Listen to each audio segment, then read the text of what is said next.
വരൂ കൂട്ടുകാരെ, ആനക്കുട്ടിയുടെ ഈ ചാനലിലേക്ക് കൂട്ടുകാർക്ക് സ്വാഗതം. പാചകക്കുറിപ്പ് തയ്യാറാക്കാം. അവിയൽ.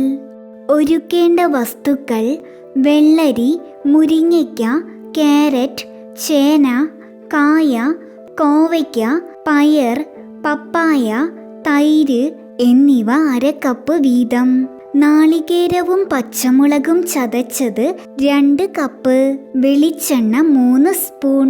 മഞ്ഞൾപ്പൊടി 1 സ്പൂൺ. ഉപ്പ്, വെള്ളം, കറിവേപ്പില. ഉണ്ടാക്കുന്ന വിധം: പച്ചക്കറികളെല്ലാം വീതി കുറഞ്ഞ നീളമുള്ള കഷ്ണങ്ങളായി മുറിച്ചെടുത്ത് 1 സ്പൂൺ മഞ്ഞളും ആവശ്യത്തിന് ഉപ്പും വെള്ളവും ചേർത്ത് പരന്ന പാത്രത്തിൽ അടച്ചു വേവിക്കുക.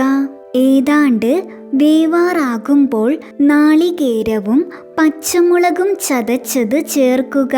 അടുപ്പിൽ നിന്ന് മാറ്റിയതിനു ശേഷം തൈര് ചേർത്ത് ഇളക്കുക. അതിനുശേഷം വെളിച്ചെണ്ണയും കറിവേപ്പിലയും ചേർത്ത് ചെറുതായി ഇളക്കി അടച്ചു വയ്ക്കുക. അവിയൽ തയ്യാർ. ആനക്കുട്ടിയുടെ ഈ ചാനൽ കൂട്ടുകാർക്ക് ഇഷ്ടമായെങ്കിൽ ലൈക്ക് ചെയ്യൂ, ഷെയർ ചെയ്യൂ, സബ്സ്ക്രൈബ് ചെയ്യൂ. ബെല്ലൈക്കൺ ക്ലിക്ക് ചെയ്യാൻ മറക്കല്ലേ.